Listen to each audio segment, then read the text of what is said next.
orang yang pro Megawati itu begitu mendewakan Soekarno, seakan-akan Indonesia itu dimulai dari Bung Karno, sampai ada ham Soekarnoisme. Bahwa Indonesia itu seakan-akan dimulai dari Soekarno. Memang deklarator kemerdekaan Indonesia itu Soekarno. Tapi umat Islam atau partai-partai Islam itu tidak kecil hati.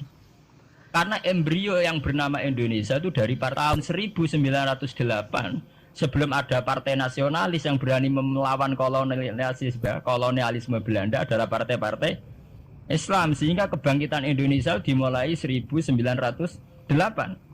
Karena saat itu yang pertama mencetus ide melawan Belanda adalah kiai-kiai Islam. Yaitu saat itu bikin serikat dagang Islam. Terus lama-lama menjadi serikat Islam. Terus lama-lama menjadi partai Islam. Dimulai dari angkatannya Hos Cokroaminoto. Jenis Haji Umar Said sinten Cokroaminoto, terus disingkat jenis Hos Cokroaminoto. Jadi tidak bisa Indonesia itu meninggalkan partai Islam, karena dulu pertama pendiri era kepartaian niku malah partai-partai apa? Islam yang lahir di Solo, di Jogja. Bahkan sebelum ada negara yang bernama Indonesia, itu ada negara yang bernama Demak Bintoro, ada Demak Ngayogja napa? Karto. Itu semua negeri napa? Islam. Ya paham. Sehingga secara kesejarahan kita tidak kalah sama tuanya Soekarnoisme atau partai PN. Dan sampai kan kita ini kan kayak dinabubukkan seakan-akan Indonesia itu dimulai dari Soekarno. Jika nak wani Pak Karno itu koyok-koyok itu kita anti Indonesia. Ya kita tidak mungkin nggak menghormati Soekarno, beliau sebagai pahlawan besar kita hormati. Ya, tapi ya kebesaran Pak Karno demi bangsa Indonesia jangan kemudian direduksi, disederhanakan hanya melewati partai. Ya itu kan namanya pekerdilan. Tentu Pak Karno bikin negara ini ya untuk semua bangsa, bukan untuk PDIP saja, bukan untuk partai-partai marhainisme saja, juga bukan untuk partai-partai yang berfaham Soekarnoisme saja. Ya sama, tapi kita juga adil sebagai kiai juga adil. Hos Cokroaminoto bikin partai Islam adalah untuk mengusir Belanda dari bumi Indonesia, yang nantinya juga untuk kepentingan semua bangsa Indonesia, tidak hanya yang Islam saja. Ya kita adil, sama-sama adil. Saat nasionalisme ya tidak mengurangi keagamaan, saat keagamaan tidak mengurangi nasionalis. Tapi itu tadi kemudian ini dikerdilkan secara politik. Sawangannya nak wis duwete Pak Hasim Mbak Mega nasionalis religius itu sudah ditren. Angger duet senengane pasangan nasionalis sampai apa nak nasionalis terus wajib sholat. Apa nak religius terus gak wajib nasional? Sebetulnya itu kan apa kena wong Indonesia terus wajib sholat hanya karena atas nama nasionalis. Apa nak wis kiai terus wajib bayar pajak. Itu kan pengkerdilan, proses pembohongan ya. Pembohongan secara publik.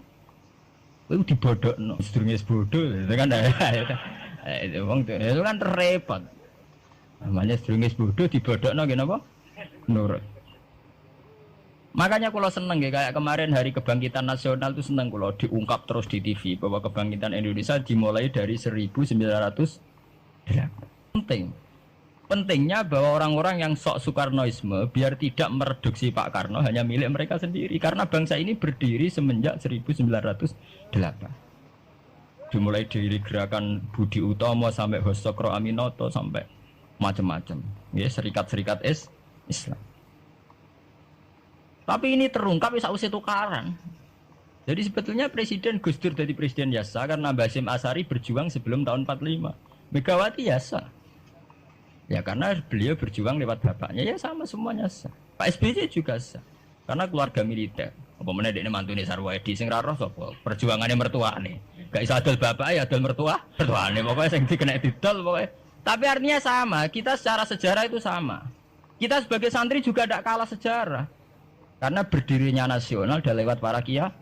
Ya itu takokno sejarawan manapun kayak profesor siapa di UI, siapa saja profesor-profesor sejarah bilang bahwa awal kebangkitan Indonesia itu dari partai-partai Islam. Bahkan versi orang nasionalis sekalipun tuh bilang karena Islam adalah satu agama yang paling sensitif terhadap penjajahan. Karena Islam melahirkan satu paham jihad, bahwa ketika ada kolonial Belanda, wong Islam terinspirasi harus jihad. Sehingga lahir partai-partai Islam. Dulu yang dilawan itu perdagangan. Ini kalau cerita sejarah, santri-santri sadar. Jadi santri salaf dengan model sekarang sing ra roh duit, ra roh dagang itu sebetulnya mengkhianati pendiri santri. Lho mboten niku lho fair. Sing gak seneng dagang, gak seneng mergawe itu mengkhianati pendiri pesantren. Sama lihat sejarah, tahun 1908 itu namanya tidak SI, tidak Serikat Islam, tapi Serikat Dagang Islam.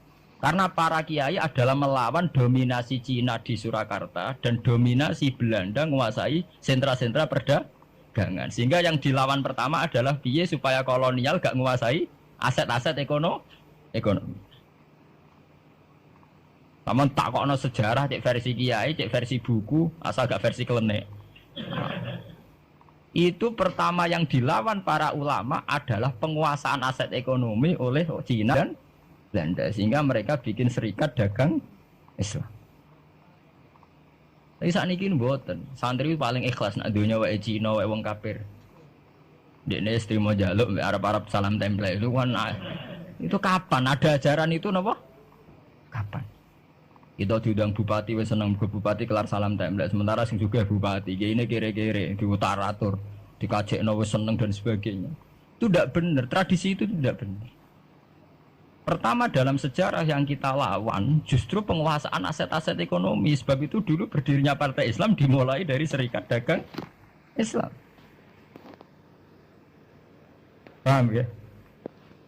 Dan terus kemudian ada tradisi begini ya salah kaprah.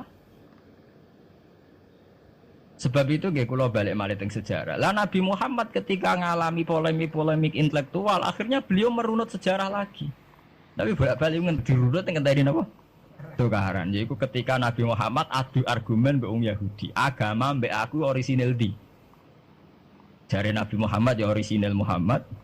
Jare wong Yahudi orisinil wong Yahudi.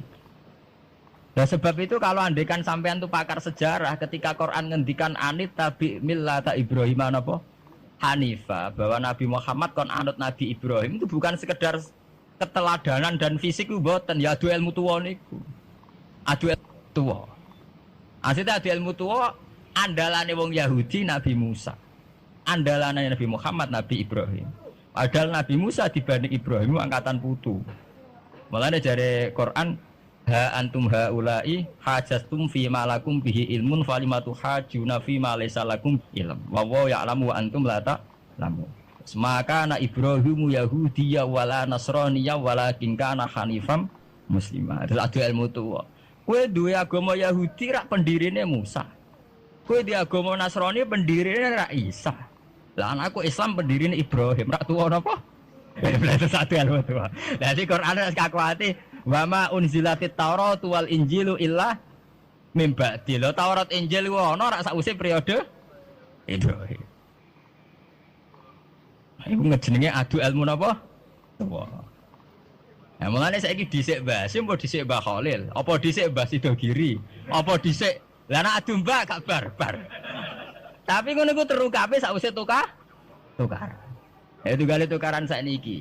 Zeni Wahid rak ponaan. Nak Muhammad nak dibela Lili Wahid malah bulike. Lah ora ono bare. Lah jare Gus Dur aku kakake.